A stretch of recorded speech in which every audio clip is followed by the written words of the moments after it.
Bases dropped on a Freestyle Friday here in the Soccer's Morning Show. Soccer down here, John here, Jared there. And we got stuff to talk about. I mean, Atlanta United officially brings in Luis Abram. And we caught up with Nico Moreno yesterday on Thursdays with Nico. And we have some sound for those of you that missed that. One of the sections that we did in discussing Luis Abram coming up in just a little bit. Opening kickoff, as always, brought to us by our friends at Kickoff Coffee, kickoffcoffeeco.com. 9:30, Michael Parkhurst will join us from our friends at Beyond Goals Mentoring. So it'll be 3 weeks in a row with Michael Parkhurst, and it'll be good to catch up with him about camp and all the other elements with high school and all that kind of stuff. So it's going to be fun. So, Jarrett, what have I missed with you? Oh, I don't know. I'm watching this whole Tony Romo thing unfold.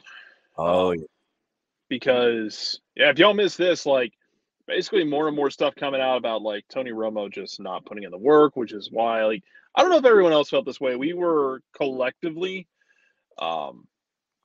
very confused about how much he's dropped off as a broadcaster. Calling CBS for a while there, he and Nance were, like, S tier. Ooh. I mean, it was with Tony. Tony anticipated well, looking at formations and knowing with his history, it's like, okay, so here's what they're going to do. They're going to do this. They're going to do this. They're going to do this. Ollie Connolly put out a little piece about it as well, like a little snippet from last year that he had that basically, like, he would ask for little snippets, little bits of information. He'd blow through it in the beginning of the game and then would just try and wing it from the rest of the way, which you can't do with football. No. Preparation is good.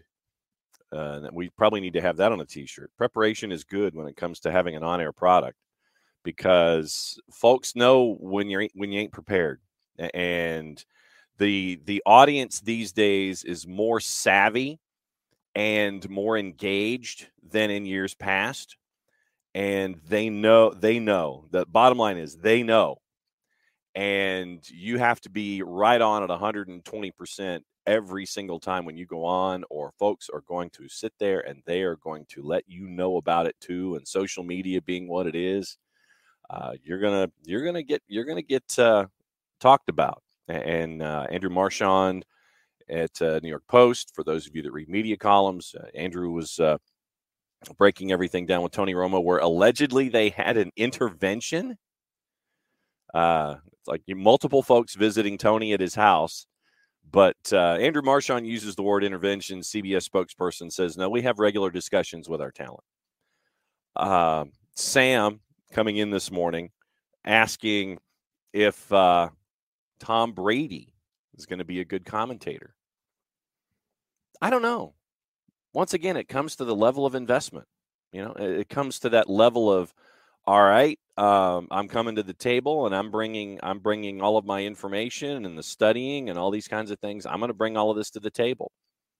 If you don't study and you don't ask around and you just kind of sit there and maybe hang out in the conference call, folks will find out. Folks will know. And you can dig around. You'd be amazed how much y'all can dig around and find people who in their spare time or as a side gig will break down sports. Mm-hmm. I think it was USL Tactics, who is part of the USL Podcast Network with a friend of the program, Kaylor Hodges. Yeah. Like, he did last year, he had an entire Google Doc where he broke down tendencies of every team. Now, that changes throughout the year. It's not set in stone. It's a snapshot at a point in time. But you have that in other sports, too. Like, if you follow American football, Chris Brown, Smart Football on Twitter, like, Chris will break stuff down. Like, it'll look like a simple run play. He'll show you like 8 different things that are happening on that play that are just very unique and tendency based. And it's all very interesting. Mm-hmm. Like when we do games, the three of us, Jason included, because we know Jason calls Atlanta United. He calls a bunch of different games. Yeah. You've called games for probably longer than I've been alive. Not wrong. I mean, you've been doing it for a long time, buddy.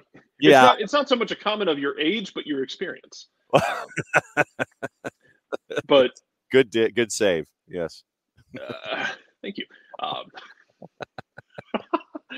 I was more of a hitter in volleyball more so than a libero. So Yes, yeah, not very good at digging. You're an outside hitter. That's a long way to get down for me. Yeah, libero sets it up for the outside hitter like you, just sits there and smashes it home.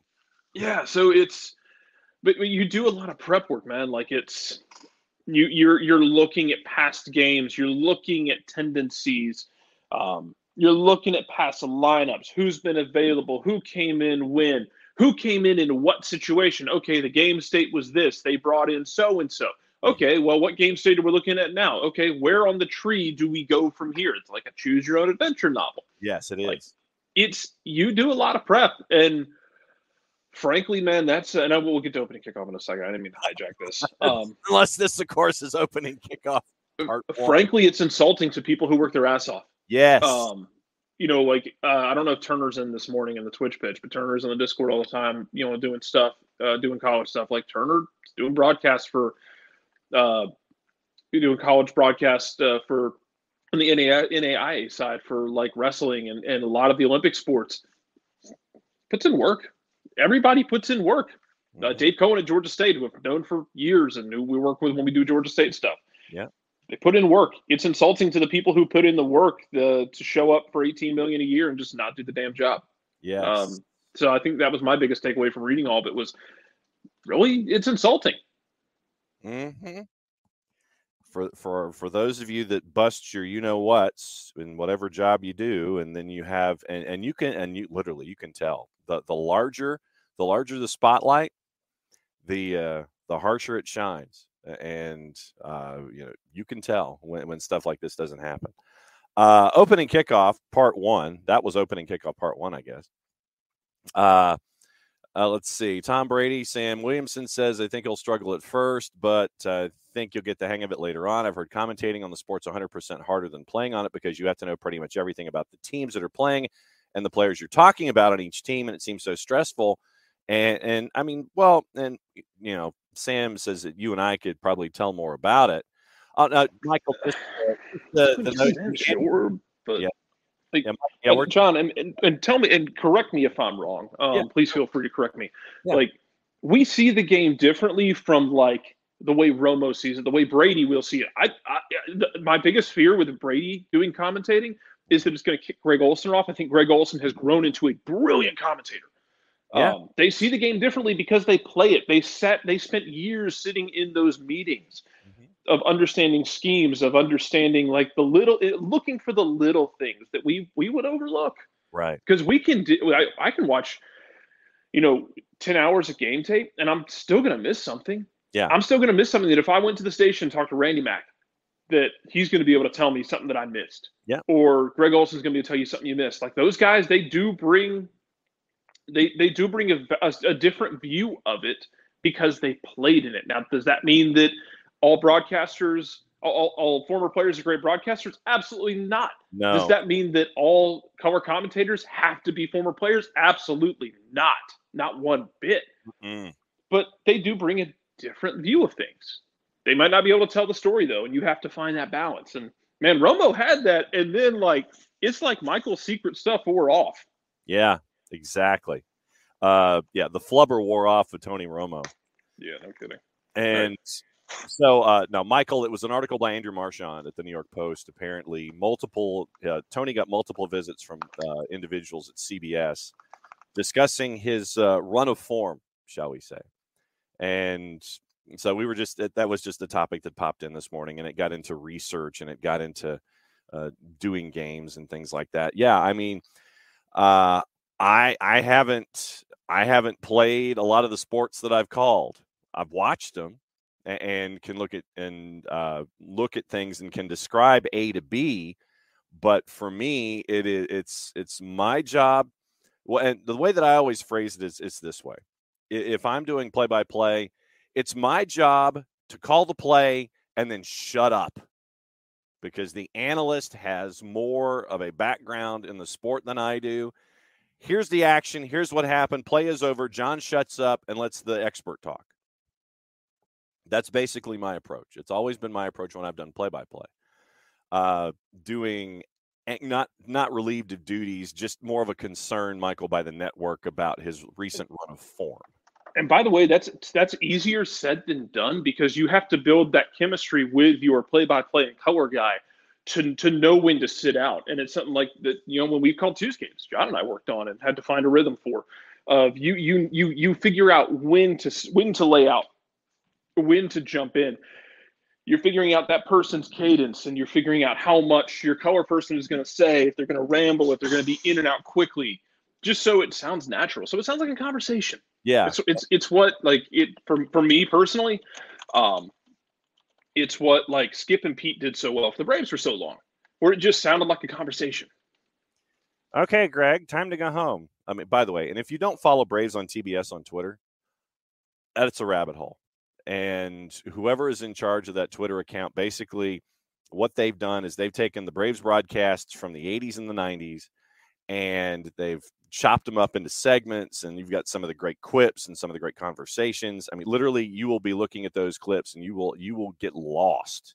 You will take days and just sit there and go down that particular rabbit hole for Braves on TBS on Twitter. But no, and that's the thing. It's like I want the expert, I want the color commentator who is better and has played or experienced it more than I have. Like I said, I can go, I can go snap, beginning of play, describe play, and if the color commentator, and this is the other thing that I always do when I'm calling play-by-play, it's like, if you see something, say something. Don't worry about me. Just jump in and talk about it, because I'm basically the way that I look at it is I'm bass guitar, and the color commentator is lead guitar. I know that may sound a little bit inverted from the approach, but I'm there to keep the beat so the color commentator can really break down what's going on. So I've always viewed myself as bass guitar more than anything else, or drums, where color commentator is more lead guitar and can sit there and break everything down. So that, like I said, that's just my approach when I'm in the booth. Over time, that's what I've developed. And when you're friends with folks, I mean, it makes it a lot easier to sit there and develop a rhythm, because, I mean, whether it's you and me or you and Jason or me and Jason or, us with Nick, we can sit there and we can look at each other and we can almost do the third base coach bit, where it's like, okay, signals and signs, and we know where the other person's going. And we're blessed to be able to have that kind of a rhythm. So it's a very rare thing, but you've got to do the work ahead of time, especially for teams you don't know. If you're thrown into a neutral situation, you really got to do the research and look at both sides. If you know one team, it makes it a little easier, like if you cover the twos like we did, and you've got a lot of the background that's there, and so you really only have to kind of really dive into the other squad, go back a couple of matches and things like that. But no, there's a certain amount of rhythm there, and there's a lot of research. So that was opening kickoff part 1, I guess, technically. So opening kickoff part 2, as we get ready for Michael Parkhurst coming up at the bottom of the hour, and our weekly visit from our friends at Beyond Goals Mentoring. So there's your QR code for those of you who are watching on Twitch. And once again, thanks to our friends at Kickoff Coffee, kickoffcoffeeco.com. And you can use the code SoccerDownHere15, and you get 15% off of your purchase with everything that you do with Kickoff Coffee. And they, in turn, take 10% and reinvest it into the youth game. Very, very cool stuff from our friends at Kickoff Coffee and kickoffcoffeeco.com. What I wanted to bring up this morning, and I've got to try and find it, and you might be faster at it than I am, Jarrett, is what are we doing? Jamie Vardy. Oh, Jesus Christ. No. He already ruined an institution in American soccer by renaming it English style, and ruined Rochester Rhinos for me. No.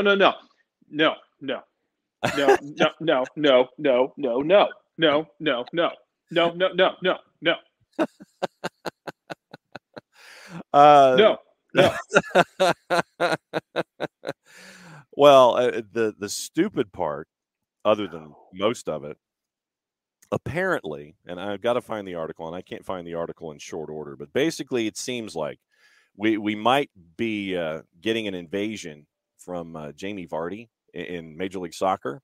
And tell me if you've heard this before. In the new modern universe, that there might be a reality show attached.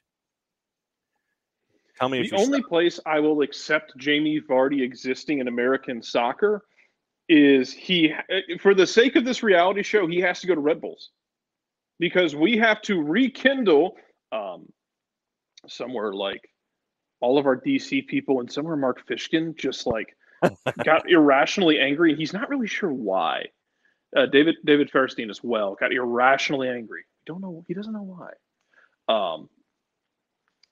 Yeah, I don't know. I will take him at Red Bulls only, so that we can get like Red Bulls DC rivalry reborn with Jamie Vardy versus Wayne Rooney.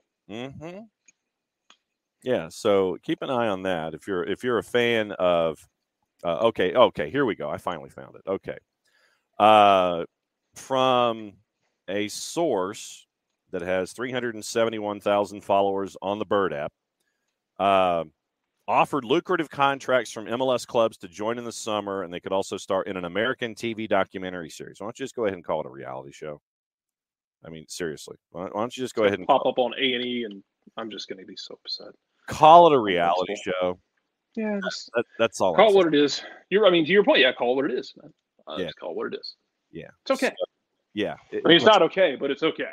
Yeah, it's you can go ahead and call it what it is. It's a reality show, which won't be reality, and that's just it. So keep an eye out for those of you, and the wage bill that Nick's might be able to help us out here. I mean, you need all the help you can get with your wage bill and your bottom line if you're Leicester.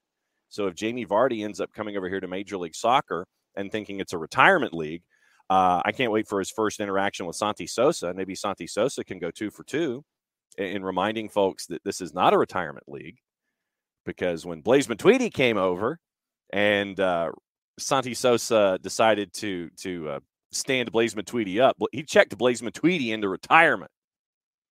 Blaise Matuidi was never the same. He wasn't really all that motivated coming in, but Santi Sosa stood up Blaise Matuidi. I welcome him. I welcome Jamie Vardy taking on Santi Sosa. Now, my complaints aside, one thing I'm cool with for Jamie Vardy, if he wants to do this, though, is if he's trying to invest in his future, and that much I'm cool with, man. That much I respect. Like, you're looking out for you post-playing career, because that's important. Mm-hmm. Your body only lasts for so long. You're looking out for what's next for you. Yeah. And for Mr. Vardy, if that means he's going to play a little bit, but invest, he's already invested in Rochester, to my chagrin. Yes. We know he's already done that, but he's looking out for his post-playing career. Right. That part's fine. I'm just I'm just grumpy. Yeah, nothing wrong with being grumpy. But like I said, if this ends with like, hey, Jamie Vardy's playing for Red Bulls, they have to go play DC with Wayne Rooney, assuming Wayne Rooney doesn't end up getting poached by Everton or somewhere else, or like, I don't know, Cyprus or something. Yeah. Lincoln Red Imps on Gibraltar. I don't know. As long as he doesn't get poached, if you get that, like the Rebecca Vardy plotline, I'd be entertained. Yeah, see how she tries to integrate into American society and American society circles. What did somebody call it? The Vardashians was what? Someone was thinking that they would be basically the Vardashians. I'm not going to watch the show. If this does in fact happen, I will be intrigued if Jamie Vardy thinks that he can come to Major League Soccer and just sit there and go, yeah, I'm going to come here to Major League Soccer. I'm going to do my thing, and I'm going to get a paycheck. Like I said, I welcome Santi Sosa body checking Jamie Vardy if he thinks that's the case. But no, I have zero interest in any kind of reality show, documentary series, whatever you want to call it. I know you're soft soaping it by saying that it's a documentary series. It's a reality show. Zero interest in reality shows because they ain't reality. And so there you go. Keep an eye on that. It's some transfer window of our choosing in the future, might be after this season or something like that. Because, well, the other thing that I was thinking about, Jarrett, for opening kickoff this morning, I'm still baffled by the weighted blanket. And when it comes to weighted blankets, for the life of me, and like I said, we got Michael Parkhurst coming up in a couple of minutes. Weighted blanket. Here's the scenario that we have, and I will swear by weighted blankets first and foremost. I did not know about their magic, but I will swear by the weighted blanket. The way that we have the weighted blanket here at the house, it is sheet, electric blanket, weighted blanket. By the end of, I mean, and it was, and I will agree. I mean, and Michael, when I mention reality show, I'm thinking of things that we see on MTV and E and things like that. That's what I'm thinking about. I'm not thinking Sunderland Till I Die was amazing. It was more of a miniseries, but I'm still trying to figure out, Jarrett, how it is that after every single evening, the sheet ends up going 180 degrees one direction, the blanket goes 180 degrees the other direction, and the weighted blanket just stays where it is. I don't know how this happens. I mean, you're doing sheet, heated blanket, weighted blanket. Sounds like you're cooking a turkey. I mean, this sounds like this sounds like somebody inventing a unique way to cook something without cooking it. Well, and what I'm also trying to do is prevent cramps in my calves in the middle of the night by trying to keep my muscles warm. Fair. So, but I'm still trying, like I said, I'm still trying to figure out the logistics of how one element goes one direction completely, the other element goes the other direction completely, and the element on the top that weighs the heaviest stays where it is.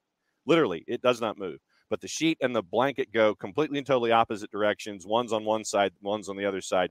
Weighted blanket is where it is. I don't know how this happens.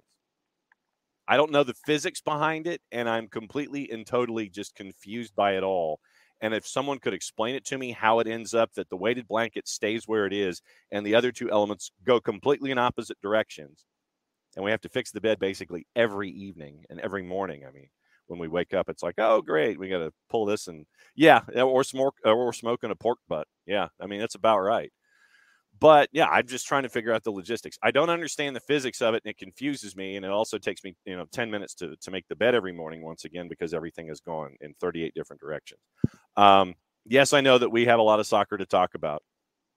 In hour number 2, after Michael Parkhurst visits from our friends at Beyond Goals, we have sound from Nico Moreno yesterday on Thursdays with Nico about Luis Abram. If you missed that entire conversation, it's on the network. We got to get you ready for the weekend. We know that you guys have questions when it comes to Michael and Atlanta United, and we can address those. We got what else is on the? We got to get you ready for the weekend. Kaza, at the age of 56, is now playing apparently on loan in the second division in Portugal. Why not? For the remainder of this season. Honestly, Will, I think it's just paperwork. I think he had to go home to get work. GG? Yeah. Yeah, the latest is about GG. Yeah. I think it's I think you're right, because I think he went back to Greece. It probably had to work out visa issues. Probably had to go home to do that. I want to say someone, I don't know if they were reputable, said he was coming to the United States soon to clear up everything else, and then it should be done. But I assume he would join him in Mexico. But yeah, I mean, it's again, the transfer window is an inbound thing. So for the United States, transfer window doesn't end until April. You can bring people in until April. Now, most people don't want to bring people in because, especially in Europe, their window is closed. They cannot bring in additional reinforcements. Right. What made it obvious that he was going to go somewhere was when O joined Celtic and gave them a third striker. They could allow Giakoumakis to go wherever he needed to go, whether that was Urawa Red Diamonds, who have probably, again, sworn like we're going to chase Atlanta down until death do us part energy. Mm-hmm. But yeah, it's not like you were up against the clock, so to speak. Like, it wasn't like you had to get it done and announced by 1:31. So right. Everyone can take a deep breath. Yes. So take a deep breath, Jarrett. Come back in hour 2. Sounds good. All right. So because Jarrett is leaving, we have somebody else who is he's not wearing a hat this week. See, I can see what's going on. So I'm going to try the magic here and do the appropriate introduction, since it is 9:30 and it's time for this guy.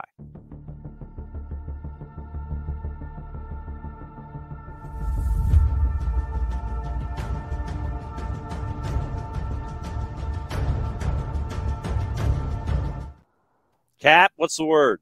Morning, John. Doing all right. How are you doing? All right. It is okay. So in the first half hour of the show, we were discussing Tony Romo. And preparation. We were discussing weighted blankets and how they confuse me. Like I said, real insightful stuff here in the first half hour, but because that's usually we have a segment with the opening kickoff is just kind of stuff that might pop into my brain, like before we come on the air.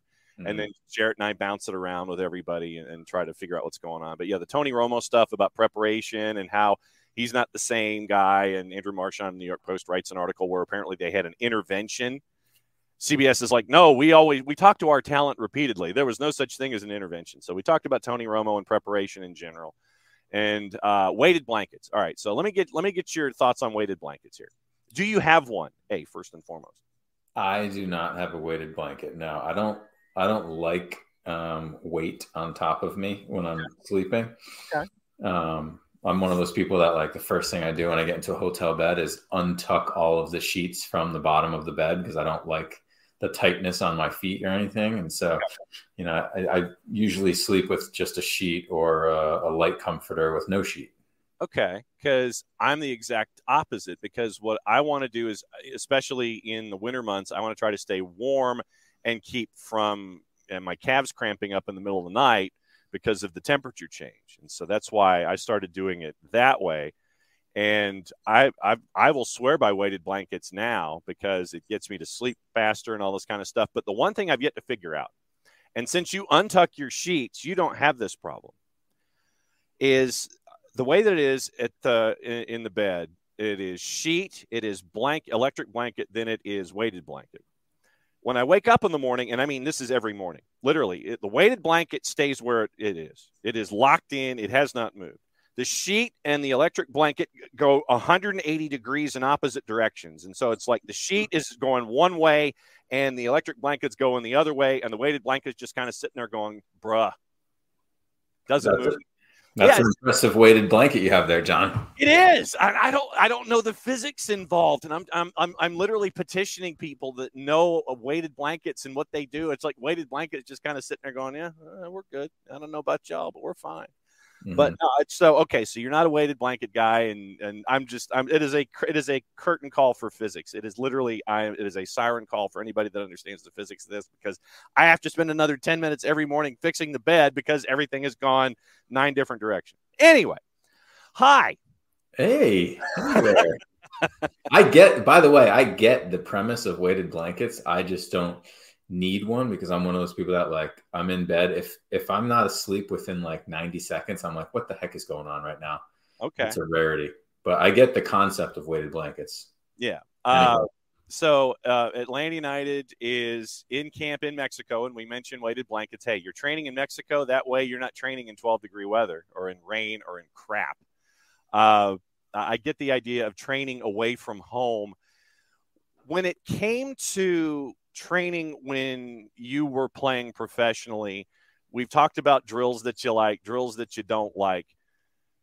Is there something that you would have changed or that you have been able to change now that you're mentoring that you would rather have focused on during your time when you were training? Or is there something that folks might have missed out on that you want to focus on? Is there something, if you were the major domo of training, how would you address training for professional athletes or athletes that want to improve their game? How would you be the guy to sit there and say, okay, here's what I think you need to do as a part of your game plan?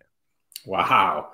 What a loaded question to start the day. Holy smokes. Yes. Yeah. I mean, I think, a lot of it depends on age group and, level and what you're going through. But, I think that the most important thing is having a plan. You've got coaches out there that have a plan of what they're doing, and and if the players understand why they're doing what they're doing, you get a much better buy-in than if it's just random stuff that you feel like is just going on. And like some days you're completely exhausted and, they're pushing you hard, or, you just want an idea of like, okay, what's the purpose? Why are we doing this? And then you get better buy-in from the players, and, they're able to give it more, I think. But development can be different. There's a fine line between pushing yourself and doing too much, and finding that is different for everybody, and increasing that ability to handle the load. You know, I think fitness is something that I've seen a lot of players that think they're fit and they're not fit. And I was one of them for a lot of my career. Like I played center back, so I maybe had a little built-in excuse. But when I changed to outside back, I realized like I'm not fit enough, and I needed to get a lot fitter. And I think a lot of players would benefit from being more fit. You can never be too fit. So then, how do you? Let's go down this rabbit hole here. How do you thought you were fit?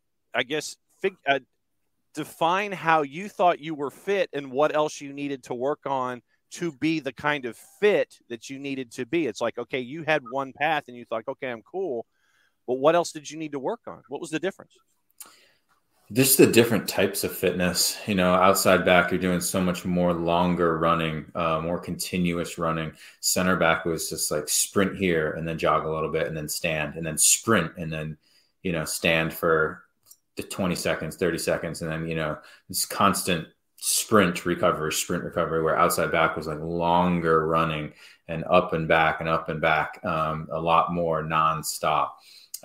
So just different types of fitness. I'll be honest, I was never a long distance runner. And when I look back, I wish that I had done more long distance running earlier in my life and earlier in my career, because the first time I went for like a straight hour run was in Germany when I was playing there. And it felt like we were running for 3 hours. And it was a slow pace, just run. But I remember like asking after like 30, 40 minutes, I thought, well, how long are we going for? Because I feel like we've been here all day. Do your mentees understand the idea of being different fits? For, you know, to put that in quotation marks, it's like, okay, being fit for outside back is different than being fit as center back. Do they understand that there are different kinds of fit that you need to be?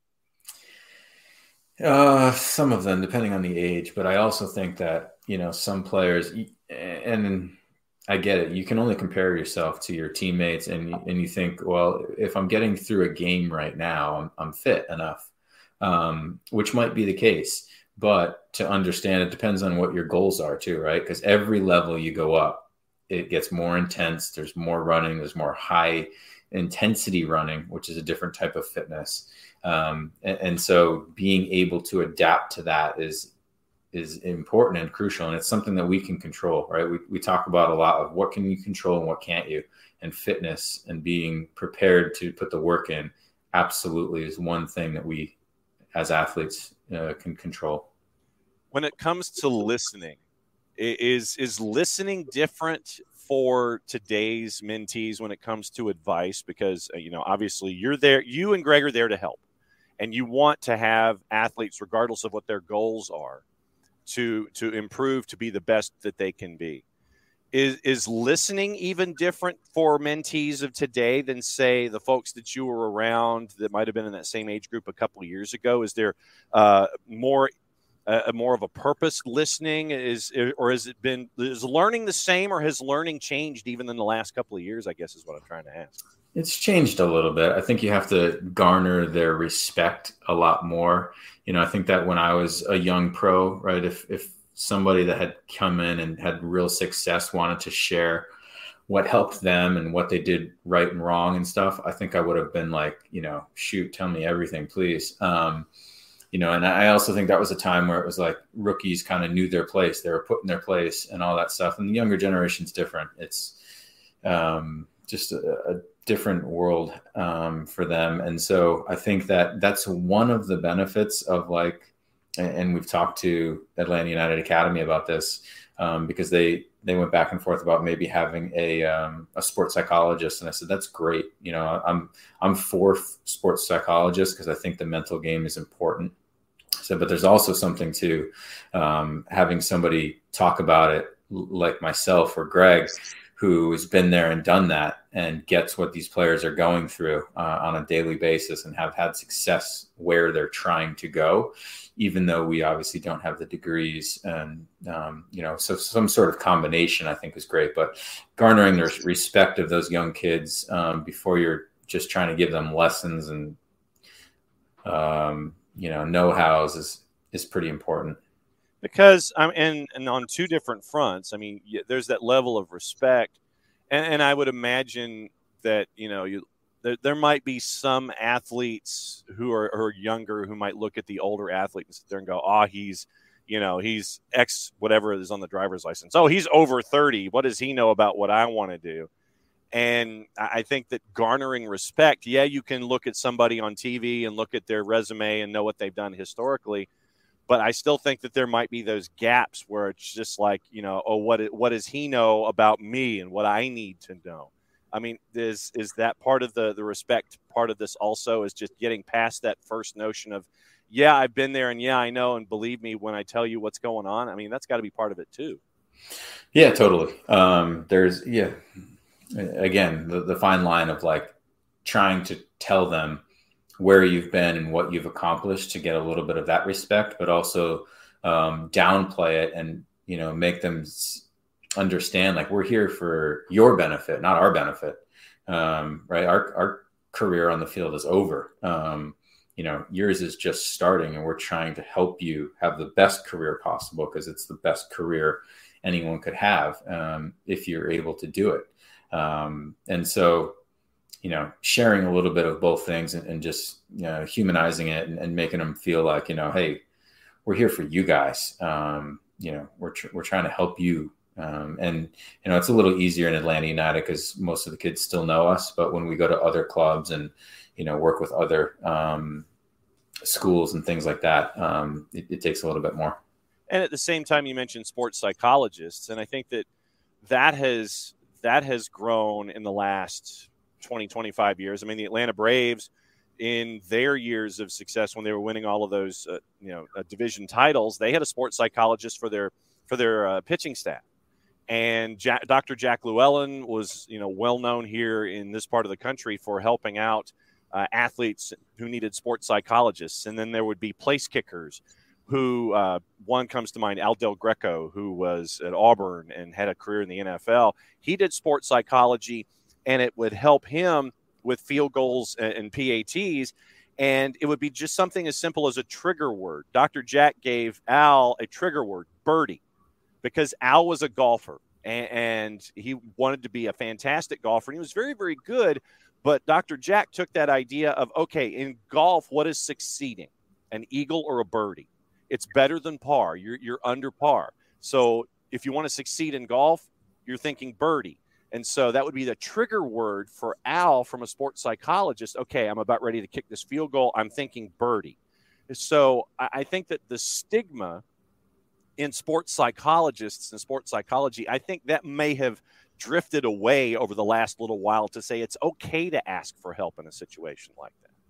Yeah. And, there's different things with sports psychology, right? There's definitely the help notion of like, you're going through a tough time and you need to talk to somebody and need a hand and need some help. But we've seen some big time athletes go through that.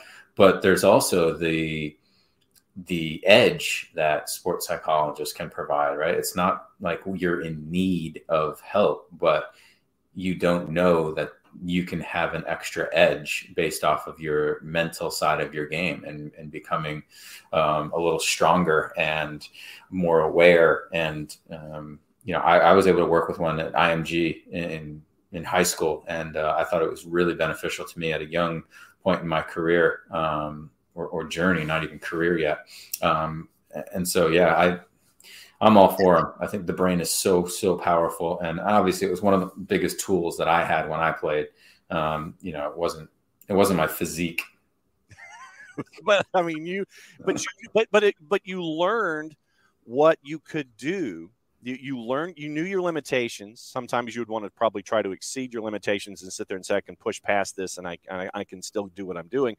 But you knew what you could do, and getting that extra push, getting that extra advice can, I guess, add depth to your knowledge base and your personal feelings about your accomplishments and what you think you can do. Because you mentioned that idea of being able to play up your strengths and having that someone who doesn't know you and doesn't spend 24 hours a day with you, they can sit there and get that first idea of who you are and see what your strengths are and add to those strengths. And it's just something as simple as positive reinforcement to sit there and say, yes, it's right there in front of you. Just keep working with what you've got there. Positive reinforcement, whether it comes from a sports psychologist or you and Greg, that can go miles too. Totally. Absolutely. It's incredible how far confidence can take you. Confidence alone. And, that's a fragile word, right? It comes and goes and everyone deals with bouts of it. But confidence alone is so important. It can totally change an average athlete into, a very good into elite. That's a big one. And that's all mental, and it's a skill. It can be worked on and improved. Man, some of these comments on the side, by the way, about these fitness tests and running, I'm like, oh, golly, I do not miss any of that. Or glad I didn't have to go through that. No. Carrying benches around while you're running. I remember when I was with Atlanta and Tata, we had to, they were still of the mentality sometimes of like wearing like a weight vest when we were doing fitness and like jumping over stuff. And they had us wear a weight vest during a possession drill one time. And we were all looking at each other like, you've got to be kidding me, right? Like, no chance. So how did you do with the weighted vest during the possession drill, sir? I'm pretty sure I may have flexed the armband instead of not doing this. I'm more valuable if I'm able to play than if I'm injured, and I don't see this benefiting me. So, pass on this one. Yeah, it's like I'm gonna go captain's armband pass. It's like I'm gonna take this. It's like you get the one challenge flag in the NFL. You sit there, you throw the red flag out there, and it's like, nope, this is my challenge. I'm using it. This is my get out of jail free. Yeah. When it comes to lack of confidence, since we mentioned confidence, let's I guess work on lack of confidence and building confidence.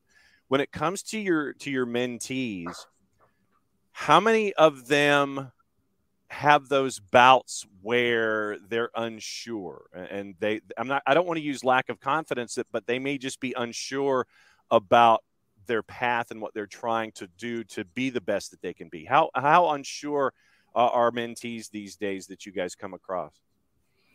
Yeah, I'd say a lot of them have that, and that's easy to have, especially if you're not in the top tier, right? If you're not at Atlanta United Academy. Right, because everyone views that as like the highest benchmark, right, of trying to go pro or trying to go to college, right? And so if you're not there, like, okay, then you've got other options, SCCL, ECNL, MLS Next, like different clubs, different coaches, and all this, and yeah, for sure, a lot of kids are wondering, am I doing enough? Am I on the right path? Am I, can I get there? And I was telling them, like, personal development is by far the most important thing, especially under the age of like 13.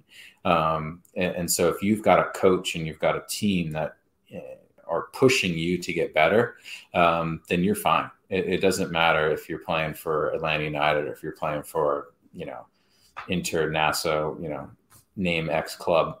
If you've got a good coach where you're learning stuff, then you're in a fine spot. But at the same time, even professional athletes have those bouts of a lack of confidence. And, we talk about sports psychologists and trying to push through it. I mean, it's obviously, I would imagine it's something that you saw in bits and pieces as a professional athlete. And I'm sure that you probably had those times when you might have been having a lack of confidence yourself in what you thought you were able to do out there. How do you, as a professional outside of all of these different things we've been talking about to help athletes through, how prevalent were those lacks of confidence that you got to see in your peers? Yeah, some more than others, for sure. And somebody that struggled here and there with it, which you would probably not really think of, was Joseph. Yeah. And even this is back in the heyday when he's, the best striker in the league by far. If there was a time period, and there wasn't many, right, where he would go a game or two without scoring, you know, I could see it, that it was affecting him. I could see it in training. And even if he was scoring on the weekend and then had a day or two of bad training, you know, then I could see like, okay. And I remember there was a few times where, and times when I was like, you know, I'll let Joseph score here. Like, he needs confidence, and this is more important for him and for our team. And so it's kind of like, you know, half in it. So to try and let Joseph, you know, get his confidence back. So, you know, it's just an example of somebody that's at the very, very top, yet can be fragile sometimes of that confidence. And it is not just him, right? There's tons of players. And it's one of the biggest crushers of careers, especially young careers, right? Of young players that are turning pro and then all of a sudden aren't starters for the first time in their life, and their confidence is down and they're not playing, or they're coming off the bench every now and then. Right. And what that does to your confidence is tough. And even like you said, as me as a pro, right, of times where like I had a bad game and now I'm building out of the back, and all I'm thinking is like, oh, the last couple games, right, I've made a mistake and it's led to a goal or led to a chance. Like, I should be a little safer. Right. And all of a sudden, like, you're playing a little hesitant, where I'm not trying to skip 2 lines with a pass and all those things. And, you know, it's crazy how something that you've done for years repetitively can all of a sudden seem so difficult and like give you pause before doing it. How do you get through the yips like that? I mean, other than just mentally sitting there and pushing through, how do you get through the yips, whether it's helping out Joseph or helping out Miggy, when it almost turned into a meme about Miggy, you know, not having the output that he had, and he would just keep missing and missing and missing. How do you get through the yips? Yeah, I think that the first thing that when I work with mentees is before the yips occur, the biggest part is not letting, when you have a down curve, not hitting the bottom, right? And we talk about like there's a baseline and then there's highs and lows of emotions. And when things are good, you're not aiming to be on top of the mountain.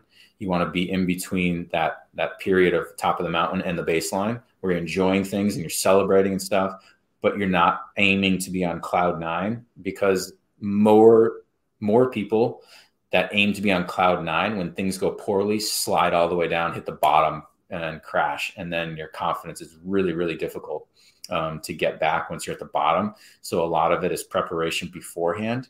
But if you're in a situation where you're already there, and how do you get out of it? I think that visualization can help. I think that, seeing yourself have success, watching old film of yourself having success.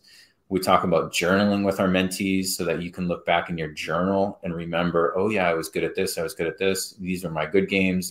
Focus on the positives. And then when you're out there on the field, you just start small, right? Do things, play to your strengths. And slowly build that back up, right? It's not an on-off switch where you're going to go out there and all of a sudden, boom, I'm confident today, not yesterday, confident tomorrow. It takes a little bit of time.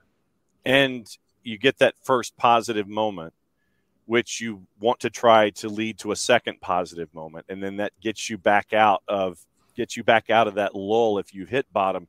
And it doesn't turn into that labor of Sisyphus, where you sit there and you're working your way up the hill. You think you're all the way up the hill, and then that one moment happens and everything comes all the way back down into the valley. It's like it's building blocks instead of trying to make it that one big swoop and get you up over the hill and get that boulder rolling with it downhill where it's easier.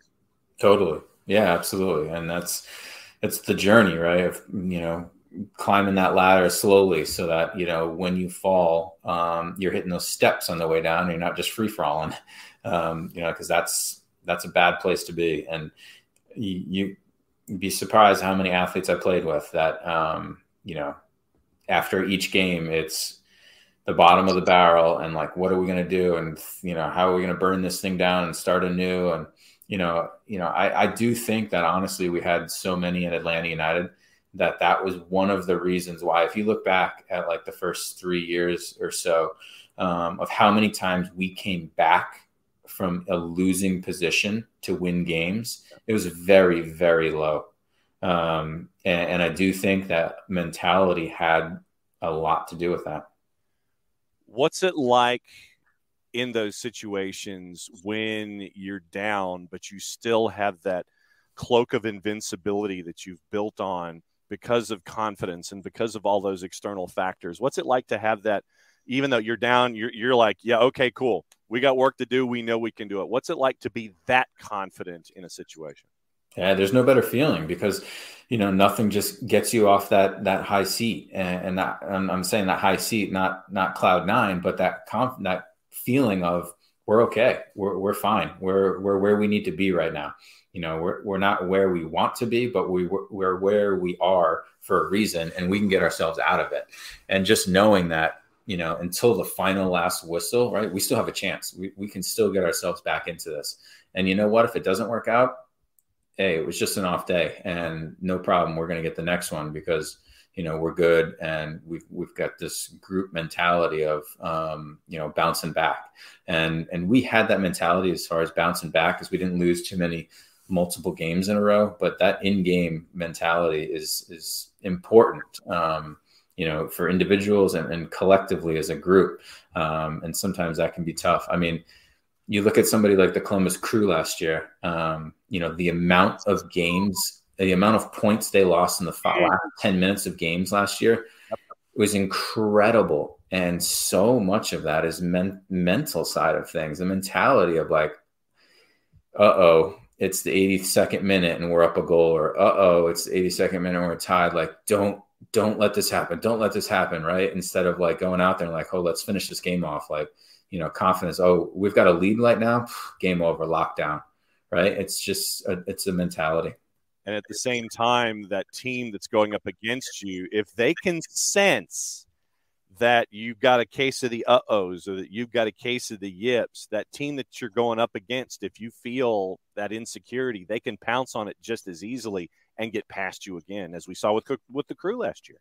Totally. Absolutely. Teams, I'm sure, talked about it. Hey, if we're down, we're not out against these guys, right? They give up late goals, right? They give up late goals. And that just feeds into the confidence of the other team thinking, okay, these guys falter late. So just stay in it. Just stay in it. We're still there.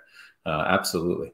All right. So high school season is off and running down here at SDH and here in the Southeast. What's high school season looking like for you and Greg right now? Good. We're just trying to get out and speak to as many as possible. We understand a lot of these kids have big seasons ahead, big goals for themselves and for the group. So we're just trying to assist how we can. And that's been fun. We always like hearing questions that these kids ask on the field, off the field stuff, boys and girls teams. We try and work with both. The girls teams are always more interactive than the boys teams. I don't know if that's just personality wise or what, but it's always fun to see different groups and how they interact with us and the questions. And, so it's really, really enjoyable for us. Very, very cool. And is there any truth to the rumor after the beginning of our discussion this morning that we're going to have Rhode Island FC betting sets and weighted blankets available in the store anytime soon? That has not been talked about. But, you never know. That's a good idea, John. So then let's talk RIFC before you go. How are things? Obviously, can you keep things in the store? Is it still storming off the shelves? How's it going? No, yeah, I think inventory's back up and we're good, which is great. We've got I'm actually headed up there next week to interview our top candidate for our head coach position. So hopeful that works out. So we'll be in a good spot if that works out, we think. So yeah, exciting stuff. So when this individual, whenever they are named, I assume you're going to break that news here on the show and bring that individual on so we can have a conversation. You know what? I hadn't thought about that. I'll have to ask some of the other group members, but I'm sure we can make it happen at some point, John, of getting this individual on with myself. The breaking news from Michael Parkhurst, the new head coach at RAFC, will be on SDH on a Friday morning. Captain, thanks for hanging out with us for another week here. We will catch up with you soon, my friend. Go get some lunch and enjoy the rest of your weekend. Thank you. Appreciate it, John. Have a good one. You got it. Michael Parkhurst hanging out with us. And it's always fun to catch up with our friends at Beyond Goals. So you heard it right here. Michael Parkhurst. There's going to be breaking news with the new head coach at RIFC. Whenever that happens. Okay, so Ricky has brought in developing story, breaking news kinds of stuff. We have a coach for MLS Next Pro and Atlanta United too. So once everything decides to load, we will we'll let you know who that individual is. And so that's good to know that Atlanta United too has their major domo, former academy director for the Seattle Sounders. So we've got that working with Atlanta United too. So we know what the way it's going to look for MLS Next Pro. So looking forward to seeing that. We'll get that info coming up in just a little bit. Since it is the top of the hour, we're taking it down to 11 because it's one more than 10, and take it out of loop, and we will break down what's going on with sponsors here at SDH. For odor-free, clean, fresh air, one place you need to go. It's the Lemonize Service. The Lemonize Service, proud sponsors of everything SDH. QR code over my left shoulder for those of you watching on Twitch. Deodorizing enclosed spaces like houses, apartments, and condos, the Lemonize Service has created a customized solution that eliminizes all organic odors, including those like pet, cigarettes, and food. Realtors and property managers use the Lemonize Service to eliminate bad odors to help them sell or rent their homes that much faster. The turnkey process makes it easy to work with said realtors and property managers. The Lemonize Service, kind of the environment. We like that these days. Very green way going about things, getting rid of odors without any kind of toxic residue whatsoever. Different than Febreze or our favorite masking agents that we have either under the sink or above us in the cupboard, because when we reach under the sink or above us in the cupboard to get out said masking agent and you spray it in the air, there's a reason they call it a masking agent, because you're just spraying it in the air. You're masking the odor. You're not attacking the issue all the way down to the molecule like our friends at Lemonize do with their proven scientific formula. Pricing easy one of two ways, either by the cubic foot or parts per million, to come up with a price that's affordable for you. Offering results in 24 hours or less. If you have any questions, frequently asked or otherwise, one place you need to go, and it's their website. And I have my pen in my hand. Lemonize.com, but do us a favor, go /Atlanta after the .com so they know what part of the world that you are reaching out to them from so they can help you with your issue. Full homework assignment, ELIMINIZE.com /Atlanta, Lemonize.com /Atlanta. For odor-free, clean, fresh air, Lemonize Service, proud sponsors of everything SDH on a Freestyle Friday. Hour number 2 on Soccer's Morning Show. And the computer finally loaded off to my left. Steve Cook was announced as head coach for Atlanta United 2, and Jose Silva has been promoted to assistant coach for Atlanta United 2. So the Twos announced Steve Cook has been named head coach. The release from our friends with Atlanta United. More than 30 years coaching experience, most recently the academy director for Seattle Sounders. He reports to academy director Matt Lowry and will be joined on staff by U19 head coach Jose Silva, who has been promoted to assistant coach. Full schedule in MLS Next Pro coming up in short order. From Matt, Steve's leadership and experience separated him for this position. We couldn't be more excited for him to lead Atlanta United 2 in our MLS Next Pro debut season. Steve brings a wealth of youth development experience that will be a valuable resource for everyone in our academy, also extremely familiar with the MLS landscape, having spent time in both Colorado and Seattle. We're looking forward to welcoming Steve and his family to Atlanta. Native of Sheffield, England, began his coaching career 32 years ago at the Sheffield Wednesday Academy, moved to the U.S. to work with Sereno SC in Phoenix. 2010, hired by the Rapids to be the club's academy director. Joined the first team as an assistant coach in 2012. Following the coaching change in 2017, named interim head coach of the Rapids for the final 12 matches of that season. Named head coach and technical director for OKC Energy and USL Championship 2 years before he was named Phoenix Rising's director of soccer in December of 2019. Joined Seattle in May of 21 as the U17 coach. Helped the U17 team win Generation Adidas Cup in April of 22.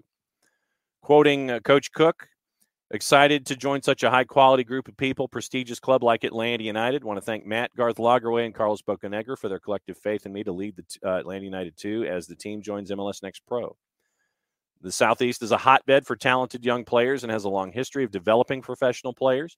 Delighted to be given the opportunity to help players reach their dreams to aid Atlanta United in the development of the club's future stars. Jose Silva has been with the Atlanta United Academy since 21, coached the U19 team, named UPSL Coach of the Year on 2 occasions. Georgia Conference regular season champs in the most recently completed Fall 22 season. Previously coached with Orlando City's Academy and USL teams, Atlanta's current U14 coach Ricky Davey will take over the U19 duties. And Matt Lowry, Jose's a tireless worker who's deservedly been recognized by his peers for his outstanding work with the U19s. Extremely deserving of the promotion, bright future in this business. So, Steve Cook, Jose Silva. Now that will be your staff, your number 1 and your number 2 for Atlanta United 2 as they head into MLS Next Pro in 2022. And as always, guys, thanks for all of the comments, especially when Michael comes on and you get through all of the comments there. Tofka, Jack Collison is now the new head coach for Huntsville City. Huntsville City is an independent club, but they are tied to Nashville. And when we get closer to what's going on in MLS Next Pro, we're going to track Jack down and either have a 1v1 or try to have him live when it comes to catching up with Jack and him taking over in Huntsville and being a part of Huntsville City FC. And intrepid news chaser Ricky Ricardo, Mark Geiger, the new GM of Pro, effective immediately. New GM of Pro, Mark Geiger, effective immediately. So now Mark Geiger moves into an upstairs role with Pro. Retired from officiating January 2019 to become Pro's Director of Senior Match Officials. 2-time MLS Ref of the Year, officiated 2 World Cups, 4 Club World Cups, 3 CONCACAF Gold Cups in the Olympics. 2014 became the first American to referee a men's World Cup knockout stage match. 4th official for the World Cup semifinal between Brazil and Germany. 2018, he was VAR for the 3rd place playoff between Belgium and England at the World Cup in Russia. From Pro, paragraph 3. Since retiring from the field, he has established a reputation as one of the game's most respected educators, serving FIFA as a technical director and VAR instructor at the 2019 Women's World Cup, CONCACAF Gold Cup in 21, U20 Women's World Cup in 22, Women's World Cup Project 22, Master Futuro, and the World Championship competition that was recently held in November and December overseas. National coach for U.S. Soccer. 186 regular season games, took charge of 2014 MLS Cup between the Galaxy and the Revs. First named MLS Ref of the Year in 2011. 3 years later, won the award a second time. And so there you go. So Mark Geiger named as the new general manager for a Pro. So doesn't seem like it's a new position. I believe they had a previous individual. So now Mark Geiger is your new general manager for Pro. So next time we have Bart Keeler on, I still want to talk to Bart about officials. Mark Geiger had a 6-point idea for helping young officials and helping officials become more into the craft and how you want to continue to build the pool of officials. And so Mark Geiger had a 6-point plan. Next time Bart's on, I want to go over that with him and see if he agrees, since Bart is our resident official. And if you haven't heard yet, episode 54, Soccer for USPOD, is up, where he and U.S. Keeper, he and Thomas have conversations about CONMEBOL, Camp Cupcake, and a lot of other things. So Soccer for USPOD with Bart and Thomas is up on the network as well. If you've missed them, and thank you, Will, for the kind words earlier about all the 1v1s that we do.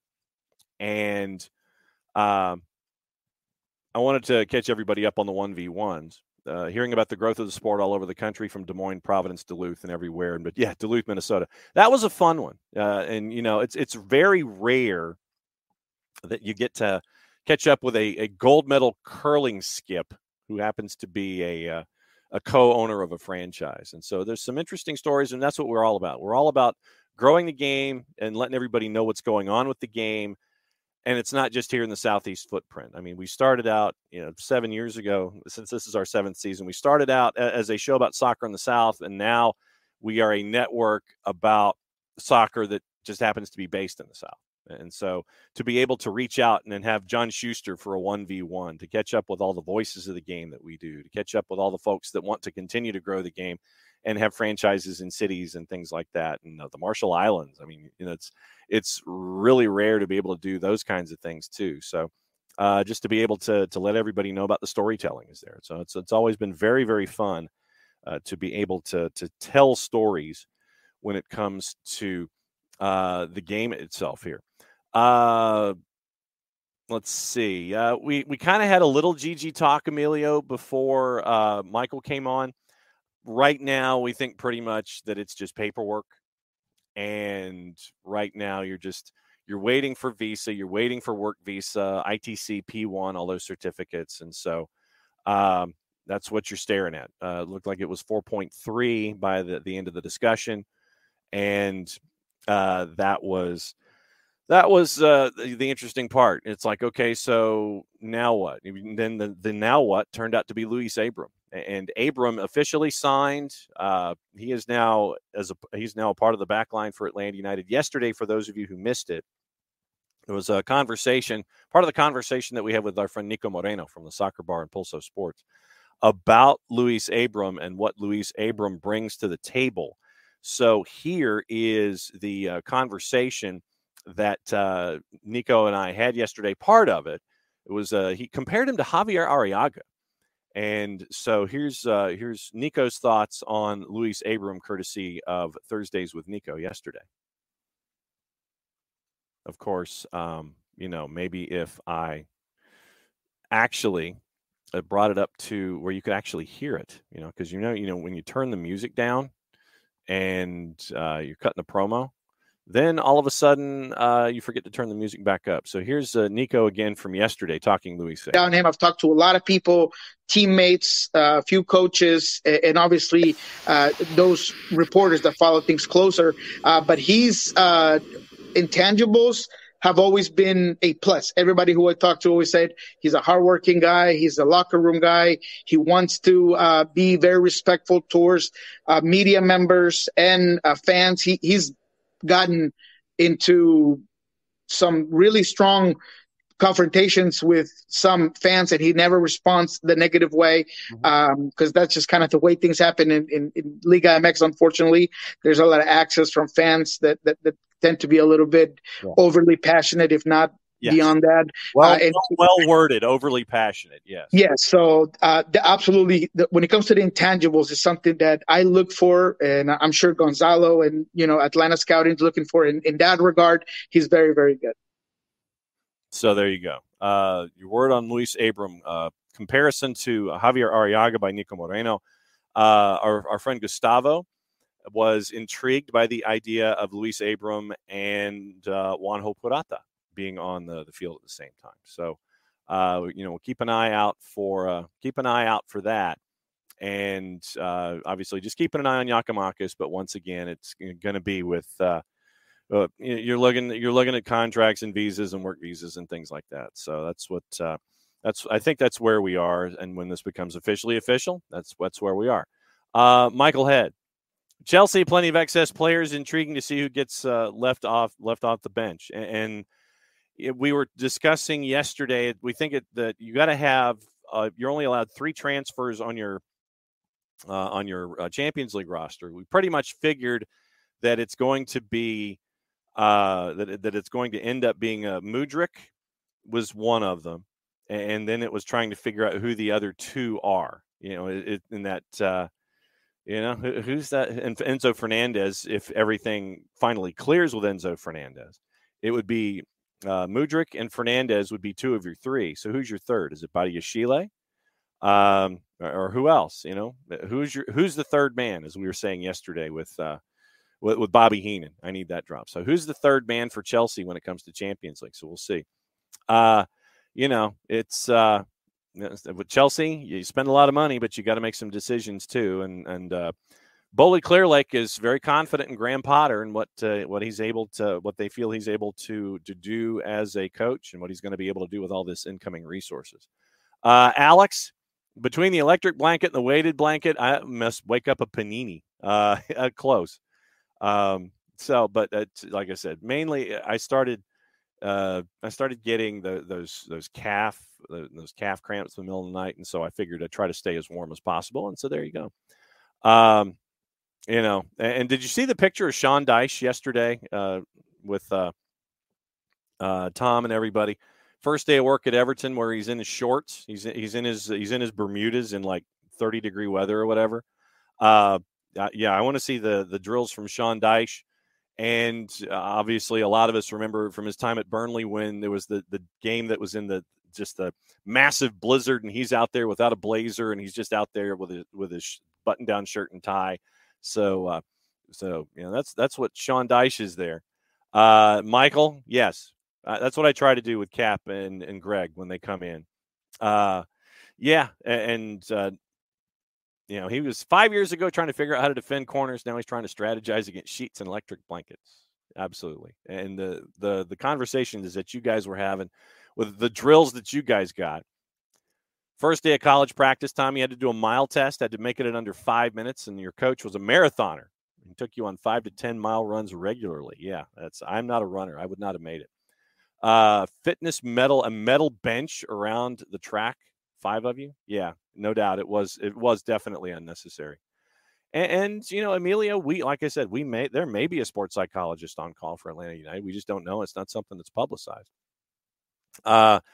Let's see. Yeah, and Michael, once again, stronger mentality. Something else needs to change, and it's been something that's discussed, and so we'll keep an eye on that as well. Conceding late in halves. Once again, you're seeing stuff about conceding right back. And that's the thing. And this is something that's conceding right after scoring. That's been around for as long as I can remember. I mean, think of the San Jose match at Bobby Dodd. Atlanta scores, then Wando with the poach at the end. I mean, that's something that's been a universal. So I mean, yeah, it's just something that's there. And it's something that you as a team have to shake. Let's see. And Michael, to your point, today's match going forward in the league, it will be interesting to see, and we'll get into that as well as we get to preview the weekend and let everybody else know what's going on. So we can get into gossip and rumor and innuendo right now. We'll go ahead and get there, and then preview the weekend and get into juice boxes and things like that. So today's gossip. Newcastle have apparently joined the race to sign Jude Bellingham. Everybody's joined the race to sign Jude Bellingham. Fiorentina left frustrated by Todd Boehly, as Boehly apparently took it upon himself to sign Sofian Amrabat on loan on transfer deadline day. That's from, I think that's from Tariq Panja and TalkSport. Yep, River Plate set to receive almost 32 million euro, 28 million pounds. For the Enzo Fernandez move. That's from Fabrizio Romano. That's a good piece of business. Chelsea's homegrown players fear the club will be forced to sell them to avoid FFP trouble if the Blues miss out on Champions League qualification this season.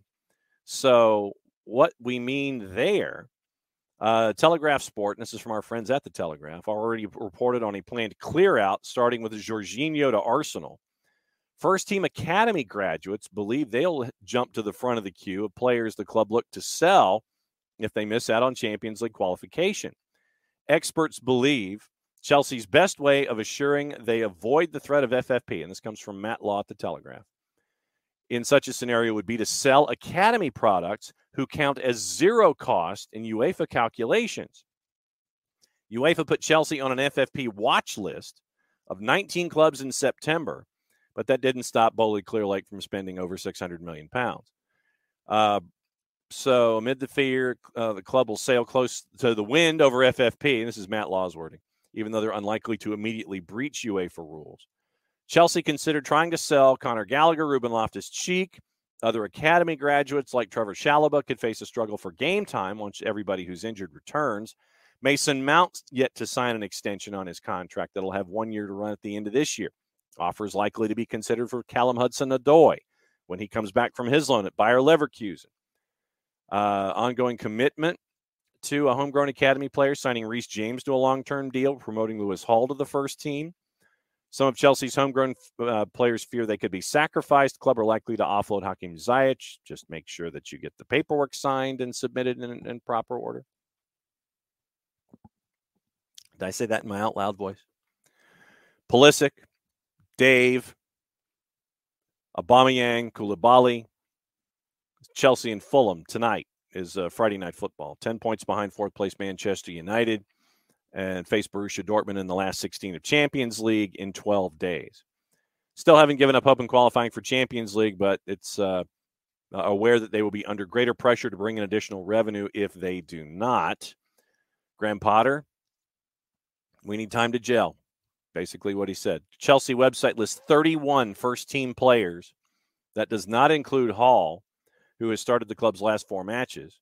New signing Andre Santos, who's waiting for a work permit, and Omari Hutchinson, who's made first-team appearances. So basically 34 players for Chelsea right now. That does not seem to ever keep them from doing all the transactions that are there. Yeah, we all know FFP isn't applied to the big clubs like Everton. So that's where we are there. Jarrett rejoins us for hour number 2. And we were discussing gossip, rumor, innuendo, and things left unsaid, and got into Chelsea and the concern about FFP for Chelsea. And Tom Russo, basically, we all know FFP does not apply to the big clubs, only clubs like Everton. So that's where we are. Yes, we'll. I thought they changed FFP to an extent just to basically like pull the curtain back on it. Be like, yeah, we all know it's not real. I thought they kind of pulled the curtain back on it. Well, and they've also, because of what we're seeing with Chelsea signing players to 8.5-year deals, looks like FFP might be expanded to a 5-year run instead of the current 3. Okay. So, you keep an eye on players. You sign them to these big deals because, once again, you sign Mudryk to an 8-year deal. It's an $80-something million transfer number.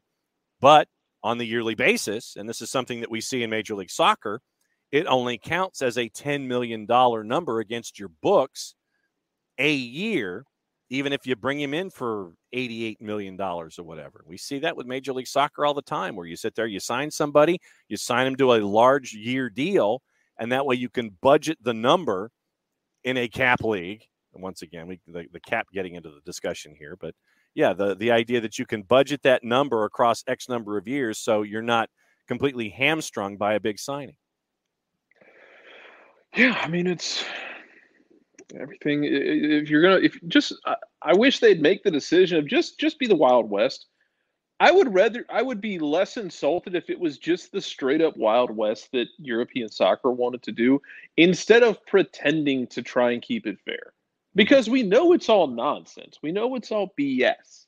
Yeah. Like they're not going to punish, a giant mega club in a serious way. The only one who seems to be getting punished right now is Juventus, and that's an Italian-centric thing. Yes. So I would rather them just be like, hey, go do whatever the hell you want.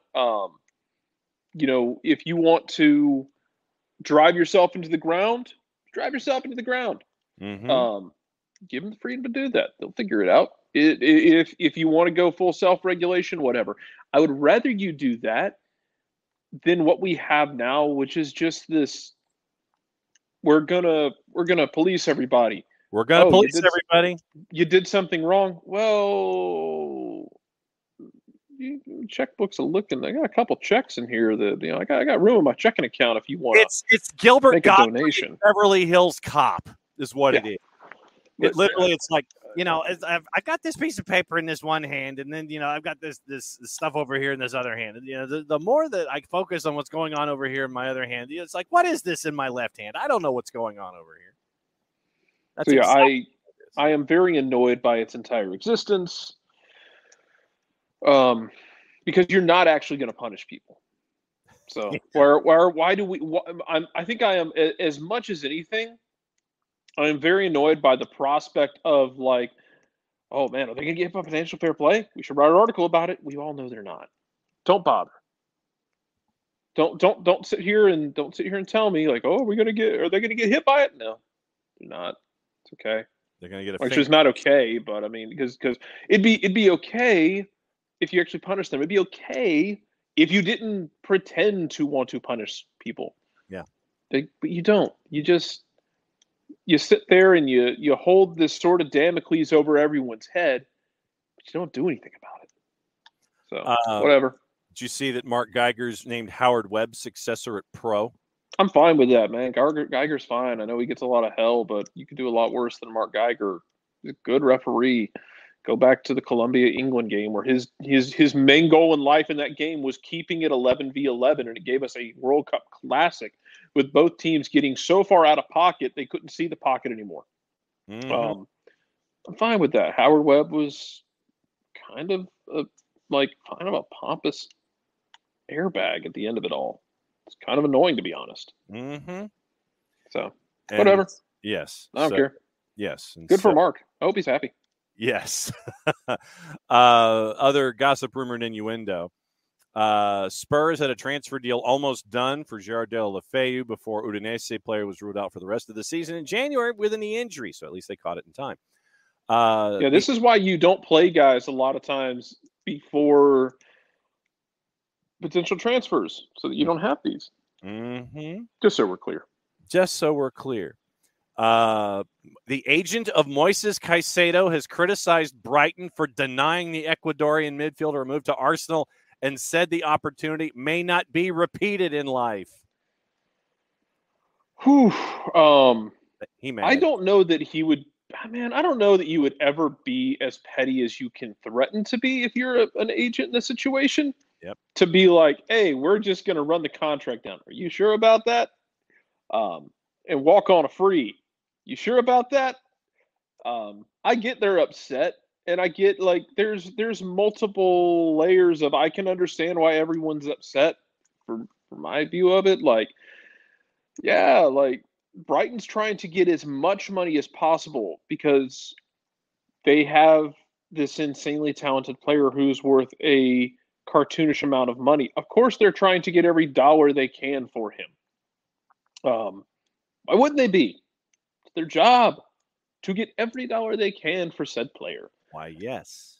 That being said, like I understand he wants the move. He wants the move to the big club. He wants what I'm sure would be a very sizable raise. You know, he talked pretty candidly in that interview, and I know Jason mentioned it I think when he was on Atlanta Soccer Tonight. And I do agree with him that, like, I don't know why we're talking about this. Like, it's a bad thing that Caicedo's like, yeah, I want to get paid. I'm like the youngest of 10 kids.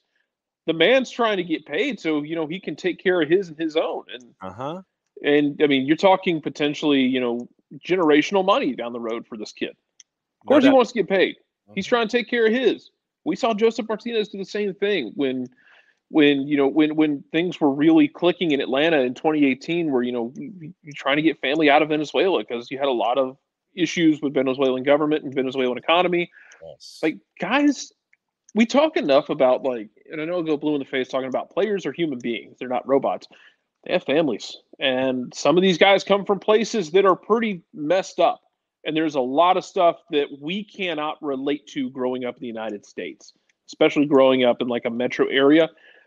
And they want to take care of their own. Yeah. And I don't blame them one bit. No, not one bit. Bart is in on Pro. We need to move on from Webb. He's hoping Geiger can focus more on development. Michael Head hopes Geiger is more effective than Webb. He saw no improvement in Pro under Webb. None. Oh, Webb was just an airbag. I mean, all he did was basically run out the PR arm style of it and just, you know, everything was fine. Like, we're going to spin everything. It's Kevin Bacon on the sidewalk at the end of Animal House. Yeah, I tell you who really frustrates me right now with it is Christina Uncle, who at times she can be a really good ref analyst. Yes. But you don't always have, and I get it, it's a fraternity of officiating. I get that. You don't always have to sit there and tell us, like, why that's you don't have to spin it as to why something is a great call. You do not. Mm-mm. Promise you. It's okay if people make mistakes. You can spin it in a way that's not like, hey, that guy screwed the hell up. It can be, you can say something along the lines of like, hey, so here was the call. Yeah. Here's why I think he made it. Here's why I think he may have been incorrect. But again, it's a really tough decision. And you can see why he made that decision. Here's why I would have done something differently. You can spin this in a way to not just trash other officials. It's entirely a possible thing. Yes. And I need more of them to do it. We see it. I think we've seen it more in the NFL. As like Mike Pereira, Steratore, Steratore, but like them being very balanced about it. If for lack of a better word, of like, hey, sometimes things are right, sometimes things are wrong. Doesn't make that official bad. It doesn't mean someone's a failure as an official if you disagree with them, or the refereeing expert, quote unquote, gets up there and tells you why they think it was incorrect. It doesn't make everybody wrong. Just makes that one decision up for debate. That's okay. Because nobody's perfect. Everyone gets stuff wrong. If the rule says X, if you are the rules analyst, if the rule says X, then say the rule says X. And if the official is not interpreting the rule or does not did not implement the rule properly, say it. You don't have to. And clarify if it's a judgment thing. Like if it's something they're like, hey, this isn't this is like on the rule books. What you're looking at here is more of a judgment call. Then say that. Yeah. Like, cool. I'm cool with that. Yeah. Comes down to the judgment of the official. He said this in this particular case. Then bang. Yeah. I mean, that's all I need. Jack Harrison expected to sign an improved contract at Leeds in the coming weeks. Jesse Marsh has continued to maintain that Harrison is a part of their plans in the future, especially with the injury to Rodrigo, even more so. Isco looking for a new club, been offered to a number of Premier League sides on a short-term deal. And while Everton have looked into signing Isco, the club has concerns over whether he has the physicality needed to play in the English top flight. That comes from the Independent. Every time I think of Isco, I think of the cult classic PlayStation game Ico, which I don't know how many of y'all are the kind of degenerates to have played that like I did back in the day. But it was a really cool. It was a really cool game back in the day where you would. It was like a puzzle adventure kind of thing, but it's one letter away, and it's a little boy with like horns on his head. It always makes me think. I think of Isco running around with horns on his head. It's never gotten out of my skull. No, nor should it. Juve considering the possibility of selling or even terminating the contract of Paul Pogba. That's from the 4-letter paper, so take that information at your own peril. Juve needs anything positive in their lives right now. Yeah. Olivier Giroud is expected to extend his contract at AC Milan by an additional year until 2024. That's what Can I yell about something for a minute? Absolutely. That's what Fridays are for. Okay. You don't want to know why people don't they get frustrated and don't trust your clickbait Twitter accounts and whatnot? Because when you put together an article, or not an article, excuse me, when you put together the photoshopped headline of him, and it basically says on there, like, Giroud says Giroud not rolling out a move to MLS. Yeah, because if you had read the entire quote, it was like, I'd like to stay at Milan for the rest of my career, blah, blah, blah. MLS would be a cool option. It'd be a great place to play at some point. Like the lead of the entire block of quote was like, I'm going to stay at Milan as long as I can. He loves it there, apparently. Mm-hmm. But cool, you want to take the very end of that and form it into something so you can drive content, whatever. I just don't want to hear why. I just don't want to hear about it. If you get mad about people, not trusting and sniping at like little graphics. Like, come on. Yeah, sure. He did say that MLS would be cool.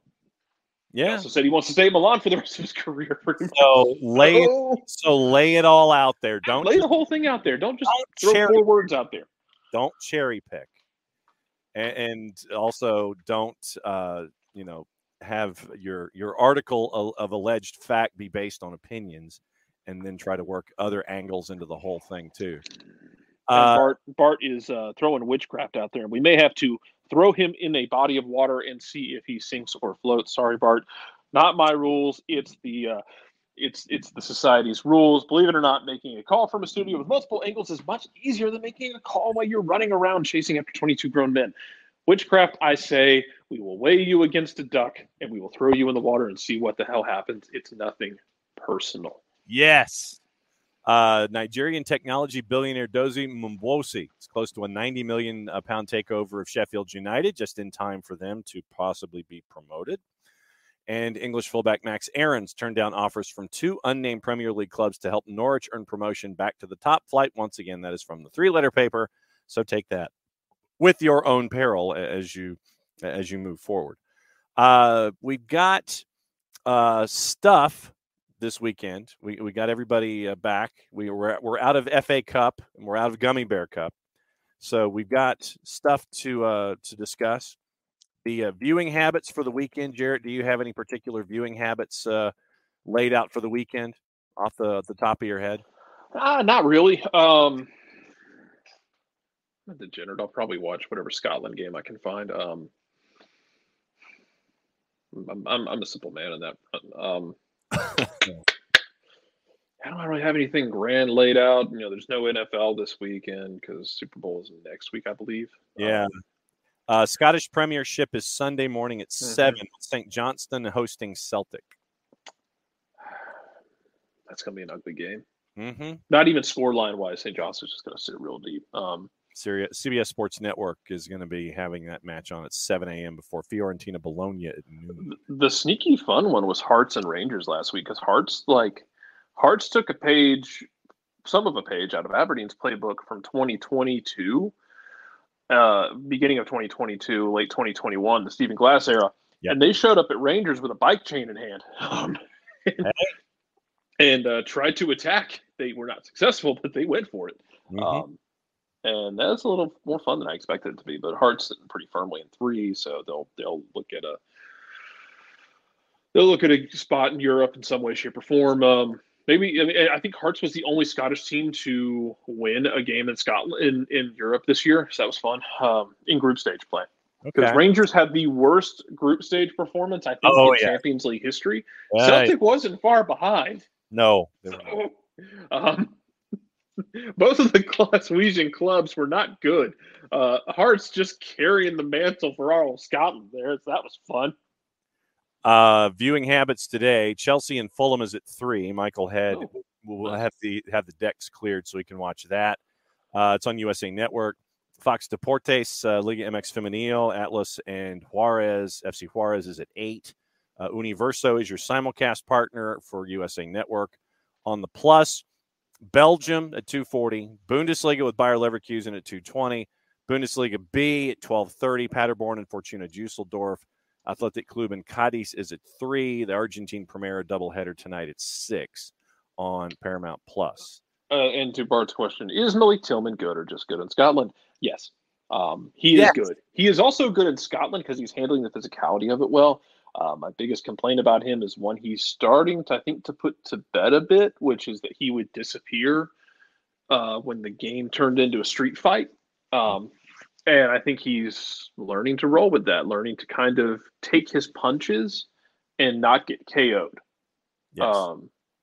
Malik Tillman's really good. I think they want to keep him. I don't think they can afford to. I don't think Rangers has that kind of money. No, they don't. I don't think they do. Rangers is not flush with cash right now.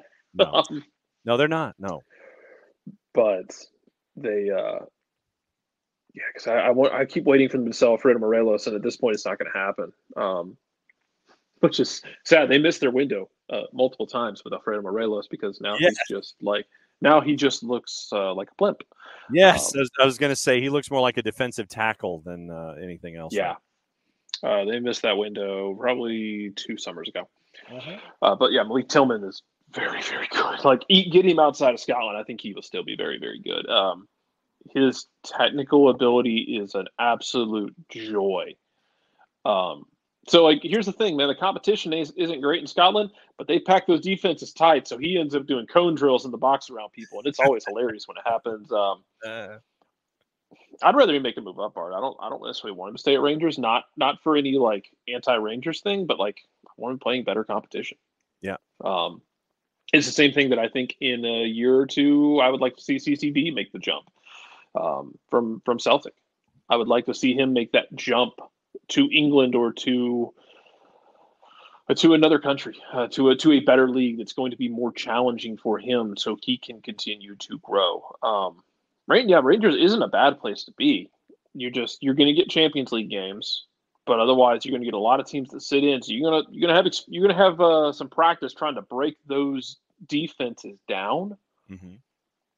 But the level of competition is not as good, and he'll need to face better than St. Johnstone or Livingston or Aberdeen. I think he needs to face more than that. On Saturday, viewing habits for everybody. It is BN gives you Turkish Super League at 8, triple header in the French League on BN and BN and Espanol. That is also on at triple header starting at 11 a.m. Also, it is CBS Sports Network with Women's Soccer English Premier League, 6:30 in the morning on Saturday, Leicester City, Man City. Serie A Femenil, Juve and Milan at 8:30. Seattle and Al Ahly, 12:30 on FS2 on Saturday. Winner of that one gets Real Madrid. Newcastle and West Ham is on at 12:30 on Big NBC. 7:30 and 10, your doubleheader on USA, Everton, Arsenal, Villa, Leicester City. ESPN Deportes triple header in La Liga. Atletico Madrid is your late game at 12:30. Also, Liga MX, Santos Laguna and Club America, 10 o'clock Saturday night on Fox Deportes. Goal TV has your Portugal, Uruguayan, and club friendly action Saturday afternoon, 2 to N.A. Sábado Gigante, Sábado Futbolero, sorry. Leon Pachuca, Cruz Azul, and Tigres. Universo is your simulcast partner for the Premier League. Liga MX on Univision at 6 and 8. Ata Football has German Frauen, Bundesliga, and Serie A Femenil. ESPN Plus has your Bundesliga, the Eredivisie, championship action with Burnley at 7:30 in the morning if you want to get up early. Middlesbrough and Blackpool at 10. La Liga Santander and the Smart Bank. Paramount Plus has 5 matches in the Argentine Primera. Triple header in Serie A, Lecce, Cremonese, who's really done well recently. Roma, Empoli at noon, Sassuolo, Atalanta at 2:45. 5 matches on Peacock on Saturday in the Premier League. So that's your grid. Checking action today. I think matches today. Yeah, checking to make sure that my date was correct. Palmeiras planning to make. You're right. Yeah, Uncle. Yeah, we've seen that over the last couple of days, and involving Luis Araujo. But what we have seen, and this is once again depending on sources, and keep an eye on your tier ones, is that Luis, if he goes to Palmeiras, would have to take a pay cut. That's something else that's out there as well. And Palmeiras, Jarrett, has been a painful watch at times offensively in club competitions and chasing after trophies. They've been a painful watch, and I think it would kind of go against, unless they want to bring in players and try to figure out their philosophy and do things differently. Palmeiras has been a difficult watch at times. They've I don't know. They have. Here's the thing, man. Like, I'd want to sell him. Like, if he wants to go back there, like, right. I would want to sell him, and if you're going to do a loan, it's an obligation to buy. Yeah. Because I think if he does want to go back to Brazil, that's fine. Like, again, human beings. Yeah. They have interests. They have interest to go back to where they're comfortable. He is Brazilian. He may want to go home. Guys get homesick. Happens. Yeah, they do. If he goes, I would want it to be a sell, or if you want to do a loan with an obligation to buy. Yeah, we can talk about that. But and it's funny because now, as we're talking about this, Uncle No Pockets, I agree with you. It's funny because the shoe's on the other foot now, because because I think this is kind of where Celtic was with Giakoumakis. Where Celtic was willing to let him go, but they didn't want to loan him out. They were trying to move him on it completely. So yeah, man. Like I don't blame them on that front. Like if you are Atlanta, you're trying to move him on without him, coming back. Yeah, airborne. To Ricky's point, I would go right where Ricky was. Some guys just want to go home. They'll take less money to be somewhere comfortable. Yeah. It depends on the pay cut though too, because you bring up a big point. Like it's a pay cut if he goes to Palmeiras, probably. How much of a pay cut? How much is home worth to you? Because that, man, is the question. How much is home worth to you? And salary is also, and the fee and everything else is and every indication he's happy here. And that's the other thing, man. Is like I've seen a bunch of I feel like we've seen conflicting reports. Like some people saying, "Oh, he wants to be, he's happy here. Oh, he wants to go back to Brazil." Like, well, we don't know. Has anybody asked him? Yeah. Has anyone thought to ask him? Yeah, and Uncle to the Uncle's point, GG was on the bench. LA is a big part of our attack. Yeah, he is. But no, I agree. There is nuance here for sure. I just mean that it's kind of the shoe on the other foot of like, if somebody leaves, you don't want them to be on a loan. You want to make money off of it. So I think that's where I was going with it, man. But yeah, I get it, and you're right. There is nuance there that exists. Yes. Don't have a natural replacement. Yeah, I mean it's. Hey Bart, you want to get really weird? Clear out some spots and hand Luke Brennan a homegrown deal. Let's just cook. Well, and I think that given what we've seen from Luke Brennan, it would not surprise me sooner rather than later if Luke Brennan does turn into an HGP. Yeah, I think that's coming no matter what. And and Michael talking about it. We talked about this a lot last year. That Luis and I mentioned it last year, and I still think it's the case. I think he was pressing so damn hard that he was trying to be spectacular when you just needed him to be good.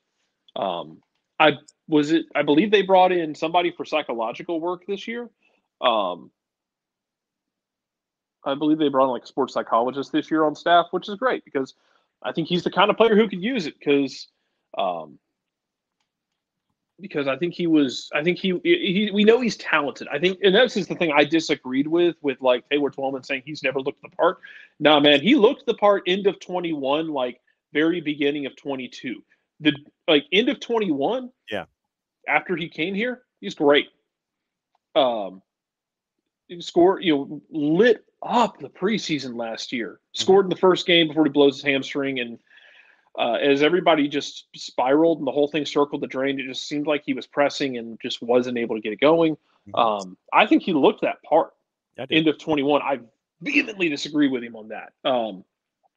Now, if you want to say he didn't look the part in 22, yeah, absolutely. But don't say he never looked the part. Right. That's where it gets dangerous. Yeah, and Tom's point, like I agree that like I think he feels that. I think a lot of guys feel that, especially when they come over on like a multi-million-dollar move. I think you feel that pressure of, and Giakoumakis might feel it too when that gets done. That they know, and we see this in other sports. We have baseball a lot, where like somebody gets a huge contract and they scuffle out of the gate, and that pressure just builds on you because you know what somebody invested in you. You know how much money they spent to bring you in, how much you're being relied on, and how much you're supposed to do. The responsibility weighs on you. You get the gravity is there for you. Yeah, so when he wasn't able to produce last year, I think he started pressing harder and harder and harder, and then just started being even less effective.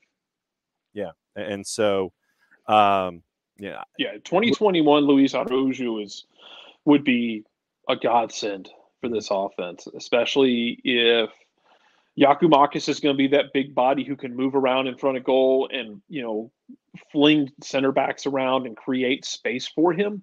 Yep. Etienne on the left-hand side, Mata playing in the midfield behind. And I will maintain. It'll be interesting. Like, so from my perspective, watching Yakumakis at Celtic versus this, Etienne and Araujo are a hell of a lot faster, I think, on a dead sprint than La Labada and Jota are in Glasgow. Yeah. And I think that would benefit him to be able to play them in more on just their ability, and not just raw speed, but their quickness over 10, 15 yards. Yeah. I think they could feast with a guy who's going to be able to do some of that hold-up play and be able to pull center backs around and physically occupy them, because he's a big dude. So I mean, hopefully you get 21 Luis back, because if he's here, hopefully that's who you get. And if he decides he wants to go back home, I would do nothing but wish him well. Absolutely. And hope he is happy. Yeah, and the gentleman that broke the news that Palestra is retweeting, Ekrem Konur, who claims to be a global transfer expert from Turkey, and a report ESPN Marca and Let's get weird. Record in Portugal, 221,000 followers on the Bird app. So that's where we're getting the information on from Palestra News. Bart wants Atlanta United to sign Damian Rodriguez from. Dude, put him on the twos to start, and let's see. That's not an insult to him. Damian Rodriguez was about that life last Saturday. Yeah. Jesus Christ. So, keep an eye on. So Bart acting as agent transfer here wants to. He's recruiting Damian Rodriguez because it is ABC. It is always be recruiting.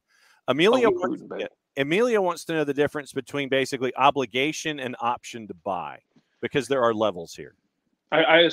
So from what I've always understood, and somebody chime in if I'm wrong, I've always understood is like obligation is they're going to buy them, but they're kind of kicking the can down the road financially just for the reasons of books, so that the money comes off the books at a later date in time, maybe after the fiscal year turns over. Whereas you're getting that guy now, but you'll just pay for him later, but you do have to pay for him. And whereas option to buy is they can buy. And you might have triggers in it, you might have like a vesting option where it's, hey, if this guy scores 10 goals for you, then boom, you're buying him. Yeah. The end.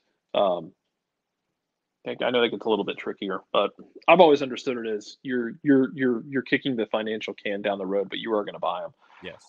And I imagine it goes to the Court of Sport and Arbitration if you don't, though. I'm sure CSA gets those cases and takes a nice long swig out of a flask. Oh, I'm sure they do, and then they decide that they're not going to decide anything, and they're really good at that. So aren't they though? Yes, they always have been. So that's what it's in the verbiage, Emilio, with option, obligation. There are stages that are attached to it. And one is the assumption that you will, if you hit a metric, which 9 times out of 10 you do, you hit a performance metric, then there's going to be that kick in and you will make the purchase. So that's where we are. But obviously we'll keep an eye on what Ekrem Konur says, in addition to everything that we have been gleaning over the last couple of days, information about Luis Araujo and Palmeiras. So like I said, right now it's still in the preseason, and we'll see where it goes with Luis Araujo.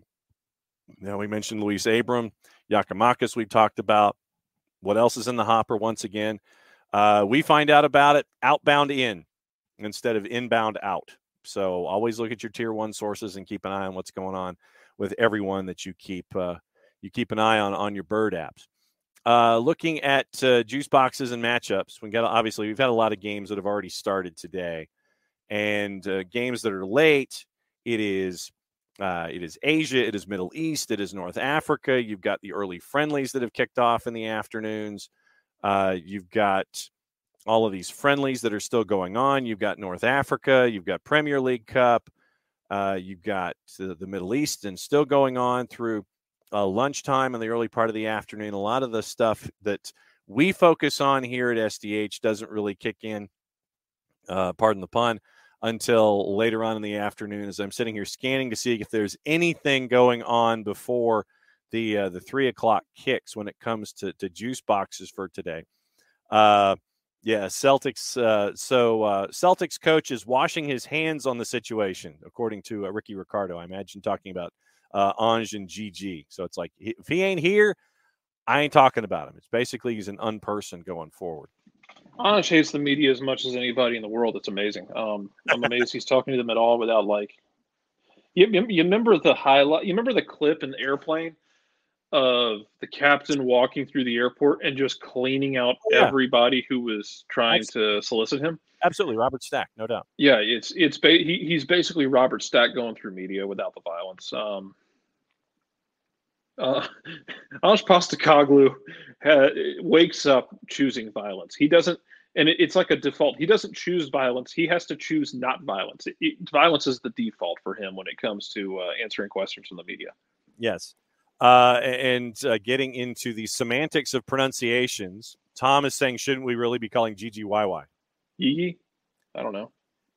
We'll have to ask him when he gets here. We'll have to ask him about what's his preferred pronunciation based on where he is from and his family. Yorgos Yakimakis. I see where Tom was going for. I saw it, and I saw where he was going. So I was there with you. I got it completely. We will just have to, like I said, when he gets here, we'll just have to ask him, like, hey, man, what is the correct pronunciation that we should use that is what you would use? Yes. So, yes. It's always that simple. Yes, so we will find that out as we go. All right. Let's see. Bayer Leverkusen's a -122 at Augsburg at 2:30. Augsburg's basically a +3.25. Serie B. Cagliari is a road dog at Modena at a +163. By the way, there was this Serie C jersey that was released yesterday that came out on the Bird app that looked absolutely amazing. I'll see if I can find it and retweet it. Also, Scotland Championship at 2:45. Argentina Championship, English Championship, West Brom rocketing up the table at a -114. And they host Coventry City, who's a +338. Michael Head, Chelsea is a -156 at home as Fulham comes to town at a +461. Adjust your fantasy leagues appropriately. Bilbao -263 at 3 o'clock hosting Cadiz, who's in +865. Also getting into the action late afternoon, early evening. You start drifting into South America. Colombia, Liga de Expansión, Tapatío, and Celaya is at 6 o'clock. Liga MX Femenil, Chivas is a big favorite on the road at Toluca to -227. Also, you have, I'm trying to see, Liga MX at 8 o'clock. Necaxa, home favorite slightly over Xolos at a +156. Liga MX Femenil at 805. Juarez, a favorite on the road at Atlas at a +127. Our friends at Saprissa taking on our other friends at Alajuelense tonight in the Clausura in the Costa Rican League. That one is at 9:15. Saprissa is a -101. Alajuelense is a +258. And Liga MX also at 10:05. Mazatlan and FC Juarez. The Kraken, they basically thrown a blanket over everybody. They're all within the margin of error in and around a +170.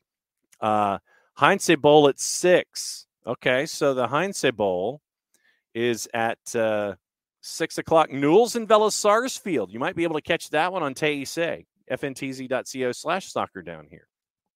Newell's is a +150 at home. Sarsfield and your 90-minute draw are a +204. Tigre, your other 6 o'clock game, is a -132 as Rosario Central visits at a +384.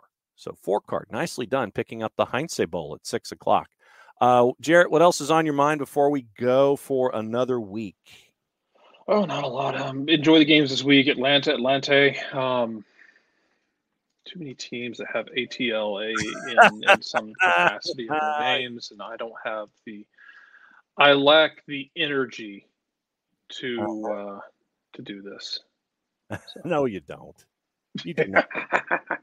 Do not have the energy to do it. But no, anyway. It's been another fun week. Thanks to all of our guests. Thanks to everybody who's hopped on this week. Don't forget to catch the 1v1s from our friends in Des Moines.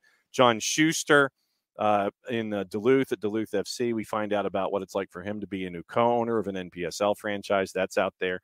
Thursdays with Nico is out there. As I sit here and I look back at our week, obviously we're still going to keep chasing a lot of interviews as we go. Teams in training camps will get you. We'll kind of go around the Southeast and get you squared away. USL League One and USL Championship and all that kind of stuff. Still chasing our friends in Huntsville because they've got a new head coach.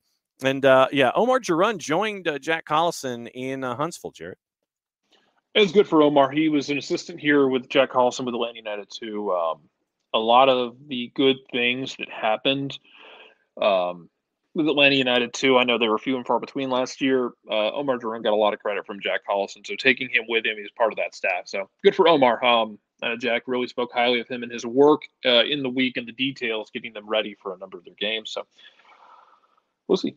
Ricky, I don't know. I think there's going to be a stream, but I think it's being provided on the Mexican side. Yes. So we'll keep an eye on that. So check Facebook pages and things like that for these clubs. And you can keep an eye on Atlanta United as they continue training down south. And we'll be back at it again on Monday with more stuff. That's the official term. And we'll keep rolling through here in training camp and getting everybody ready for the season. So, Jared, if you would please, for another week, send us home. Mucha plata, yeah. What he said. Play it safe. We'll see it on Monday. Since it's the end of the show, that means we get to do this. We'll catch up with you Monday morning at 9:05. Unless something happens, I'll have to be here sooner. Be safe.